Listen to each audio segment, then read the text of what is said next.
What made this angel fall was pride. And angels, we said, they are spirits made out of fire and light, but they are spirits. So now, what is the human being made out of? Three things. First, Thessalonians 5:23. St. Paul says we're made out of body, soul, and spirit. So there is spirit in us. So now what is the enemy of the spirit? Pride. What is the enemy of the spirit? Pride.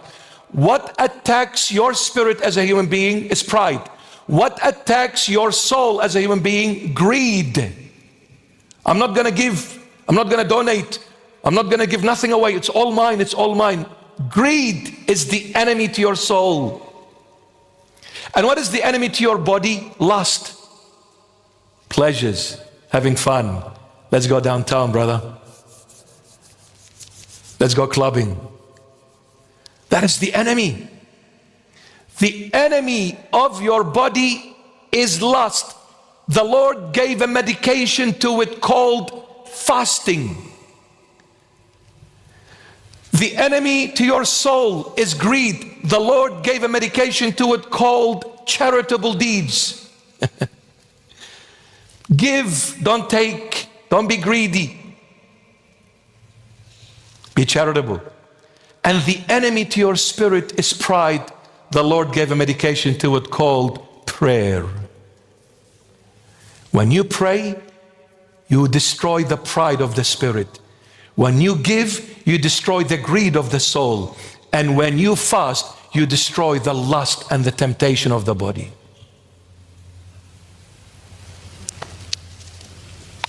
Now,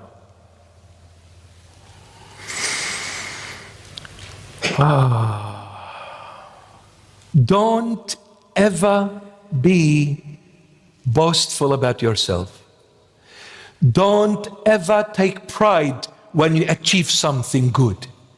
Don't ever take pride in your looks, in your possessions. Don't ever take pride. Don't ever say, look what I've done. Look what I've achieved. Look at me.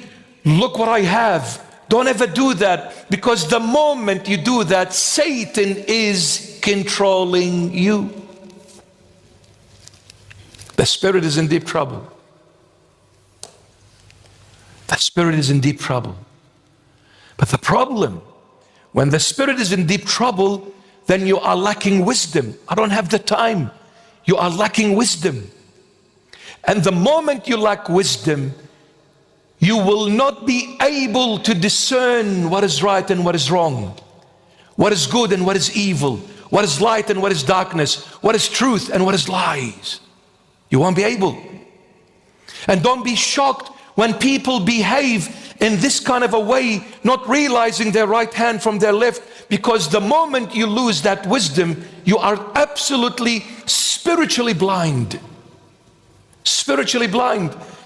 You won't see your way. You won't even know where you're walking, what you're doing, and what you're saying. You need to be very careful. So when Jacob came wrestling with this angel who is Jesus Christ of Nazareth, and he said, you need to bless me. And he said, walk away. He said, you need to bless me. He said, you better walk away. He said, you need to bless me. He said, you better walk away. You're not up to it. You see, Jacob is thinking that when God blesses me, I'm going to live like a king. And that's how some Christians think when they come closer to Christ, He's going to bless them abundantly. Their life is going to be like living like a king. That's why they come to Jesus. But this is the wrong way you approach the Lord.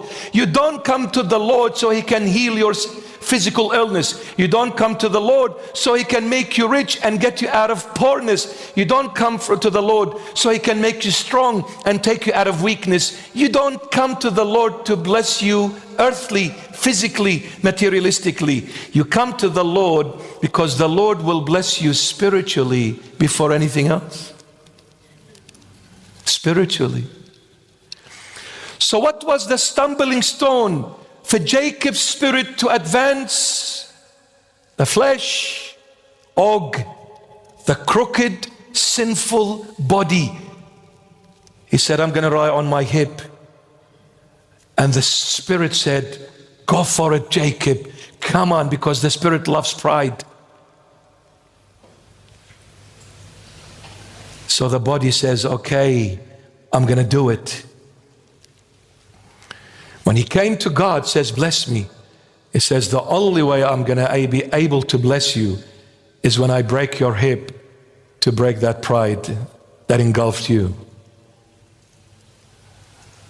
Break the pride that engulfed you.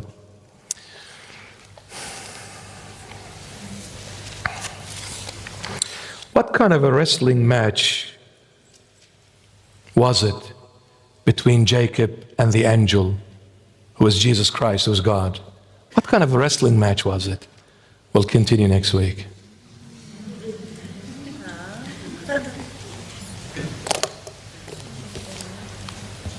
Told you we're going to finish early. So now I can talk, so you're not going to finish that early.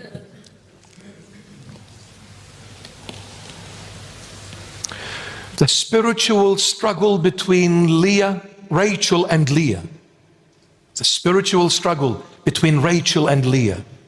Rachel, the world. Leah, eternal life. Rachel is this world. Don't we all chase this world?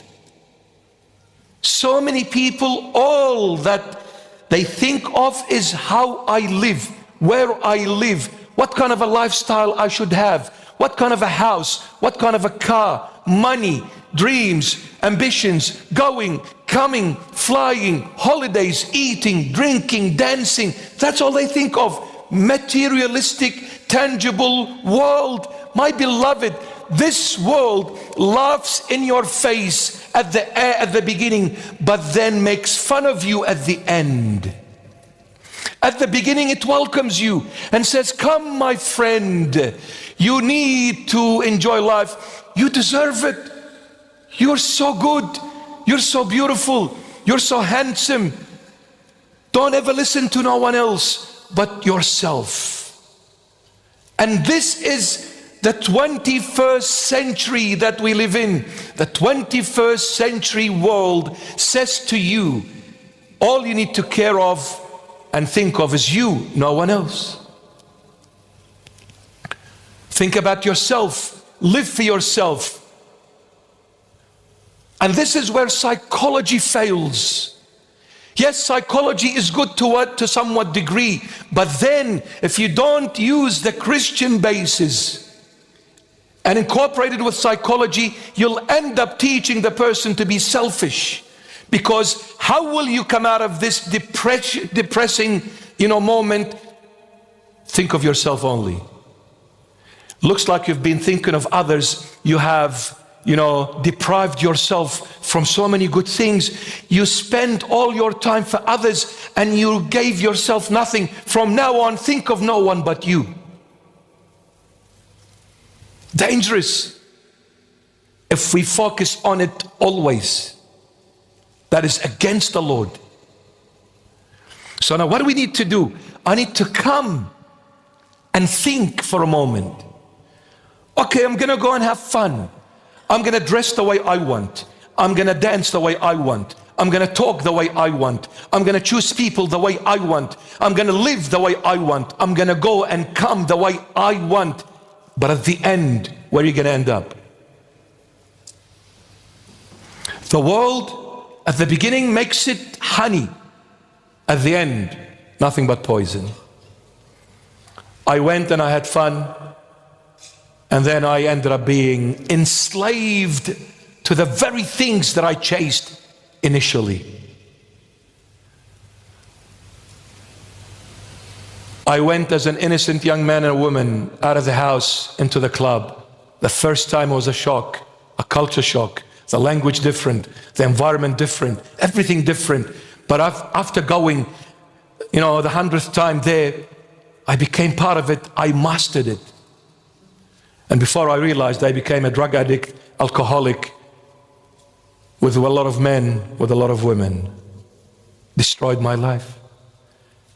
And the end of this journey, when we chase the world, the end of the road is the grave. The world laughs into your face and makes it beautiful in order to lie to you and laugh at you at the end and bury you.